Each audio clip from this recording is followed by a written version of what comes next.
സാജു പറഞ്ഞതുപോലെ ഈ 3 പേരായാലും മുഖ്യമന്ത്രി സ്ഥാനം എന്നതല്ലാതെ മറ്റൊന്നിനെ കുറിച്ചും ചിന്തിക്കുന്നില്ല എന്നതാണ്. ഇതിൽ ഒരു പേര് പ്രഖ്യാപിച്ചു കഴിയുമ്പോൾ മറ്റ് 2 പേരും അല്ലെങ്കിൽ അവരെ അനുകൂലിക്കുന്നവരും വെറുതെ ഇരിക്കുമെന്ന് കരുതാൻ കഴിയുമോ? ഒരു സാഹചര്യത്തിൽ ഹൈക്കമാൻഡിന് തന്നെ ആശങ്കയുണ്ട് എന്നുള്ളതാണ് വസ്തുത. നേരത്തെ തന്നെ നമ്മൾ കണ്ടിരുന്നു KC വേണുഗോപാലിലേക്ക് ചർച്ചകൾ കേന്ദ്രീകരിക്കപ്പെടുന്നു എന്ന ഘട്ടം വന്നപ്പോൾ സംസ്ഥാനത്തിന്റെ വിവിധ ഭാഗങ്ങളിൽ ജനവികാരം ഉയർന്നു വരികയും വലിയ രീതിയിലുള്ള പ്രതിഷേധ പ്രകടനങ്ങൾ രൂപം കൊണ്ടുവന്നു. ഒപ്പം തന്നെ UDFന്റെ MLA-മാർക്ക്, പ്രത്യേകിച്ച് കോൺഗ്രസ് MLA-മാരോട് VD സതീശനല്ലേ നിങ്ങൾ പിന്തുണയ്ക്കുന്നത് എന്ന ചോദ്യം പരസ്യമായി അണികളും അനുഭാവികളുമൊക്കെ ഉന്നയിക്കുന്ന അവസ്ഥ, പലർക്കും വിജയാഹ്ലാദ പ്രകടനങ്ങൾ പോലും നടത്താൻ കഴിയാത്ത സാഹചര്യങ്ങൾ സൃഷ്ടിക്കപ്പെടുന്നു. അങ്ങനെ പുറത്തിറങ്ങാൻ പറ്റാത്ത അവസ്ഥയാണ് ഉള്ളത്. തീരുമാനം വേഗം വേണമെന്ന് MLA-മാർ തന്നെ ആവശ്യപ്പെടുന്ന ഘട്ടത്തിലേക്ക് കാര്യങ്ങൾ എത്തിച്ചേർന്നിരുന്നു. സ്വാഭാവികമായും ഇങ്ങനെ വലിയ ജനവികാരം സംസ്ഥാനത്ത് അലയടിക്കുന്ന ഘട്ടമാണുള്ളത്. ഈ ഘട്ടത്തിലാണ് ഒരു തീരുമാനം ഹൈക്കമാൻഡിനെ സംബന്ധിച്ചിടത്തോളം പ്രഖ്യാപിക്കേണ്ടത്. ആ തീരുമാനം പ്രഖ്യാപിക്കൽ ഏറെ ദുഷ്കരമാണ് എന്ന കാര്യത്തിൽ ഒരു സംശയമില്ല. ഒരു ഭാഗത്ത് MLA-മാരുടെ വലിയ പിന്തുണയോടുകൂടി, ഒപ്പം തന്നെ KPCCയുടെ വർക്കിംഗ് പ്രസിഡന്റുമാരുടെയൊക്കെ പിന്തുണയോടുകൂടി KC വേണുഗോപാൽ എന്ന ഹൈക്കമാൻഡിന്റെ തന്നെ AICCയുടെ സംഘടനാ ചുമതലയുള്ള ജനറൽ സെക്രട്ടറിയാണ് നിൽക്കുന്നത്. മറുഭാഗത്ത് കേരളത്തെ കഴിഞ്ഞ 5 വർഷം പ്രതിപക്ഷ നേതാവ് എന്ന നിലയിൽ നയിച്ച ഈ തെരഞ്ഞെടുപ്പ് രംഗത്താകെ UDFന്റെ ഊർജവും ആവേശവുമായിരുന്ന VD സതീശൻ, മറ്റൊരിടത്ത് പരിചയസമ്പന്നനായ രമേശ് ചെന്നിത്തല. ഇങ്ങനെ 3 പേരാണ് മുഖ്യമന്ത്രി സ്ഥാനത്തിനായി അവകാശവാദം ഉന്നയിച്ച് ഈ 10 ദിവസവും നിലകൊണ്ടത്.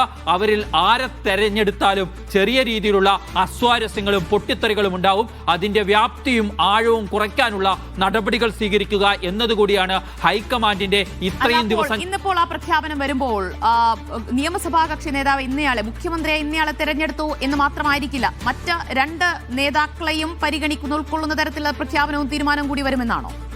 അങ്ങനെ തന്നെ നമ്മൾ പ്രതീക്ഷിക്കേണ്ടിയിരിക്കുന്നു. പക്ഷേ ഒരുപക്ഷെ ഇന്നത്തെ പ്രഖ്യാപനം എന്ന് പറയുന്നത് കേരളത്തിന്റെ മുഖ്യമന്ത്രി ആരാണ് എന്ന കാര്യത്തിൽ മാത്രമായിരിക്കും. ബാക്കിയുള്ള കാര്യങ്ങൾ, അതായത് VD സതീശനെയാണ് മുഖ്യമന്ത്രിയായി പ്രഖ്യാപിക്കുന്നതെങ്കിൽ KC വേണുഗോപാലിനെ സംബന്ധിച്ചിടത്തോളം അദ്ദേഹം ഹൈക്കമാൻഡിന്റെ ഭാഗമായി തന്നെ അവിടെ തുടരുക എന്നതായിരിക്കും. പക്ഷേ അപ്പോഴും രമേശ് ചെന്നിത്തലയ്ക്ക് എന്തു പദവിയായിരിക്കും ആ സർക്കാരിൽ ഉണ്ടാവുക എന്നത് വളരെ പ്രധാനപ്പെട്ട ചോദ്യമാണ്. അത്തരം ചർച്ചകൾക്ക് കൂടി ഉത്തരമുണ്ടാവേണ്ടതുണ്ട്. പക്ഷേ അത് ഇന്നത്തെ ഒരു പ്രഖ്യാപനത്തിലേക്ക് കടന്നു വരാൻ സാധ്യതയില്ല. ഇനി രമേശ് ചെന്നിത്തലയാണ് കടന്നു വരുന്നതെങ്കിൽ VD സതീശന്റെ റോൾ എന്തായിരിക്കും എന്നതടക്കമുള്ള ചോദ്യമുണ്ട്. ഇനി KC വേണുഗോപാലിനെ തന്നെ മുഖ്യമന്ത്രിയായി അവതരിപ്പിക്കുകയാണ് ഹൈക്കമാൻഡ് ചെയ്യാൻ പോകുന്നതെങ്കിൽ അപ്പോഴും VD സതീശൻ എന്ത് നിലപാടെടുക്കും, അദ്ദേഹത്തെ എങ്ങനെയായിരിക്കും ഹൈക്കമാൻഡ് അനുനയിപ്പിക്കുക, അദ്ദേഹത്തിന് KC വേണുഗോപാൽ നേതൃത്വം നൽകാൻ പോകുന്ന സർക്കാരിൽ എന്തായിരിക്കും റോൾ എന്നതടക്കമുള്ള ചോദ്യങ്ങളുണ്ട്. അത്തരം ചോദ്യങ്ങൾക്കുള്ള ഉത്തരങ്ങൾ വരും ദിവസങ്ങളിലായിരിക്കും ലഭ്യമാകുക. ഏതായാലും ഇന്ന് നമുക്കറിയാം VD ആണോ KC ആണോ RC ആണോ കേരളത്തിന്റെ മുഖ്യമന്ത്രിയാകാൻ പോകുന്നത് എന്ന കാര്യത്തിൽ ഒരു തീർപ്പുണ്ടാകും എന്നാണ് പ്രതീക്ഷിക്കുന്നത്. കാരണം കോൺഗ്രസ് ഹൈക്കമാൻഡിന്റെ തന്നെ പ്രതിച്ഛായയെ ബാധിക്കുന്ന രീതിയിലേക്ക് സംസ്ഥാനത്തെ മുഖ്യമന്ത്രിയെ കണ്ടെത്താനുള്ള ദിവസങ്ങൾ നീണ്ടുപോകുന്നത് എത്തിച്ചേർന്നിരിക്കുന്നു. അതുകൊണ്ട് തന്നെ ഇന്നൊരു ഉത്തരം നൽകേണ്ടതുണ്ട്. അല്ലെങ്കിൽ നേതൃത്വത്തിന്റെ പിടിപ്പുകേടിനെ അണികൾ ചോദ്യം ചെയ്യുന്ന അവസ്ഥയിലേക്ക് കാര്യങ്ങൾ എത്തുമെന്ന കാര്യത്തിൽ ഒരു സംശയവും വേണ്ടതില്ല. മാത്രമല്ല, ഘടകകക്ഷികളുടെ സമ്മർദ്ദം ഒരു ഭാഗത്ത് നിൽക്കുകയാണ്. ഇങ്ങനെ നീട്ടിക്കൊണ്ടു പോകാൻ ആവില്ല എന്നുള്ള കാര്യം ഇന്ന് RSP വ്യക്തമാക്കിയിട്ടുണ്ട്. ഹൈക്കമാൻഡിന്റെ തീരുമാനത്തിനായി ഞങ്ങൾ കാത്തിരിക്കുകയാണ്, അത് കഴിഞ്ഞ് ബാക്കി പ്രതികരിക്കാം എന്നാണ് ഇന്ന് മുസ്ലിം ലീഗിന്റെ നേതൃയോഗത്തിന് ശേഷം PK കുഞ്ഞാലിക്കുട്ടി വിശദീകരിച്ചത്. സ്വാഭാവികമായും എത്രയും വേഗം തീരുമാനം വേണം. ഇങ്ങനെ അലക്കിക്കൊണ്ടു പോകാൻ ഞങ്ങൾക്ക് താല്പര്യമില്ല. അത് UDFന്റെ പ്രതിച്ഛായയെ ബാധിക്കും. UDFന് വോട്ട് ചെയ്ത ജനങ്ങളുടെ ഭാഗത്തുനിന്നുള്ള അവമതിപ്പ് വിളിച്ചു വരുത്തും എന്ന ഒരു നിലപാട് ഘടകകക്ഷികളും എടുത്ത ഘട്ടത്തിലാണ് ഇപ്പോൾ വളരെ വേഗത്തിൽ തീരുമാനം എടുക്കണം. സാജു, ദീപാദാസ് മുൻഷിക്കൊപ്പം KC വേണുഗോപാലും ആ വിമാനത്തിൽ കേരളത്തിലേക്ക് പുറപ്പെട്ടിട്ടുണ്ട് എന്ന സൂചനകളുണ്ട്. അത് ഔദ്യോഗിക സ്ഥിരീകരണം വന്നിട്ടില്ല എങ്കിലും അങ്ങനെയെങ്കിൽ ഈ തീരുമാനത്തിനൊപ്പം KCയും കേരളത്തിലേക്ക് വരുന്നുവെന്ന് പറയുമ്പോൾ അതൊരു സൂചനയാണോ? KC വേണുഗോപാൽ കൂടി കേരളത്തിലേക്ക് വരുന്നുണ്ടെങ്കിൽ അക്കാര്യത്തിൽ വ്യക്തതയില്ല.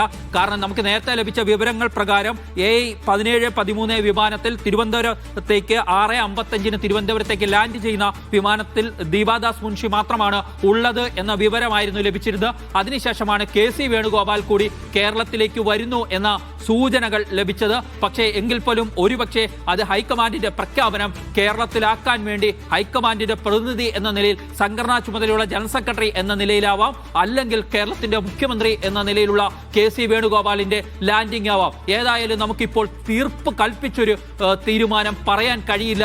ഇപ്പോഴും ആ സസ്പെൻസ് കോൺഗ്രസ് നേതൃത്വം നിലനിർത്തുന്നു എന്നുള്ളതാണ്. ഹൈക്കമാൻഡിൽ നിന്നും നമുക്ക് സ്ഥിരീകരിച്ചുകൊണ്ടുള്ള ഒരു വിവരവും ലഭിച്ചിട്ടില്ല. മാത്രമല്ല ഈ പരിഗണിക്കപ്പെടുന്ന 3 പേർക്കും സംബന്ധിച്ചും അതിൽ കേരളത്തിൽ ഇപ്പോൾ ഉള്ളത് VD സതീശനും രമേശ് ചെന്നിത്തലയുമാണ്. ഈ 2 പേർക്കും എന്തെങ്കിലും സ്ഥിരീകരിച്ച വിവരങ്ങൾ ഈ ഘട്ടത്തിലും കോൺഗ്രസ് ദേശീയ നേതൃത്വം AICC കൈമാറിയിട്ടില്ല എന്നാണ് നമുക്ക് ലഭ്യമാകുന്ന വിവരം. ഇപ്പോഴും അവർ പ്രതീക്ഷയോടുകൂടി AICCയുടെ തീരുമാനത്തിനായി കാത്തിരിക്കുകയാണ് എന്നാണ് മനസ്സിലാക്കുന്നത്.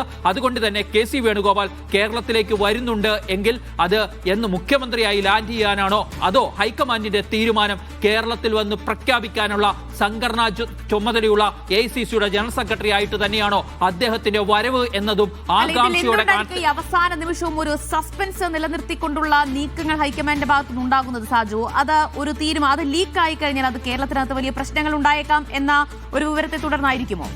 സ്വാഭാവികമായും നമുക്ക് കോൺഗ്രസ് രാഷ്ട്രീയം അറിയാം. കോൺഗ്രസിൽ ജനാധിപത്യം കുറച്ച് കൂടുതൽ ഉള്ള സംവിധാനമാണ് എന്ന് പറയേണ്ടിയിരിക്കുന്നു. കാരണം കോൺഗ്രസിന്റെ നേതാക്കൾ അച്ചടക്കത്തിന്റെ വാളൊന്നും ഓങ്ങിയാൽ പെട്ടെന്നൊന്നും അതിൽ വീണു പോകാതിരിക്കില്ല. വീണു പോകുന്നവരല്ല, അവർ പലപ്പോഴും തുറന്നടിക്കുന്ന രീതിയാണ് സംസ്ഥാനത്തെ കോൺഗ്രസിൽ ഉള്ളത്. അതുകൊണ്ട് തന്നെ ഇപ്പോൾ VD സതീശനെതിരായ ഒരു തീരുമാനമാണ് വരുന്നതെങ്കിൽ VD സതീശൻ അനുകൂലികളുടെ പ്രതികരണം എങ്ങനെയായിരിക്കും എന്ന ചോദ്യമുണ്ട്. മാത്രമല്ല മറുഭാഗത്ത് KC വേണുഗോപാലിനെതിരായ തീരുമാനമാണ് വരുന്നതെങ്കിൽ KC വേണുഗോപാലിനെയാണ് ഭൂരിഭാഗം MLA-മാർ പിന്തുണച്ചത്. കോൺഗ്രസിന്റെ സംഘടനാ സംവിധാനത്തിൽ ഭാരവാഹിത്വം വഹിക്കുന്നവരിൽ ഭൂരിഭാഗം പേരും KC വേണുഗോപാലിനൊപ്പമായിരുന്നു. അപ്പോൾ എന്തായാലും 10 ദിവസമായി നമ്മൾ കാത്തിരിക്കുകയാണ്. Who is the chief minister of Kerala എന്ന ചോദ്യത്തിന്റെ ഉത്തരം ഇന്ന് വൈകുന്നേരത്തിനുള്ളിൽ അറിയാൻ കഴിയും. 5:30 നിർണായക കൂടിക്കാഴ്ച, രാഹുൽ ഖാർഗെ കൂടിക്കാഴ്ച. ഖാർഗെയുടെ വസതിയിൽ ചേരാൻ പോവുകയാണ്. ദീപദാസ് മുൻഷി കേരളത്തിലേക്ക് തിരിച്ചു കഴിഞ്ഞിരിക്കുന്നു. അപ്പോൾ അധികം വൈകാതെ ഏതാനും നിമിഷങ്ങൾക്കുള്ളിൽ തന്നെ നമുക്ക് ആ പ്രഖ്യാപനം ഉണ്ടാകുമെന്ന് തന്നെയാണ് കരുതുന്നത്. KR സാജുവാണ് ന്യൂസ് ഡെസ്കിൽ നിന്ന് വിവരങ്ങൾ നൽകിയത്.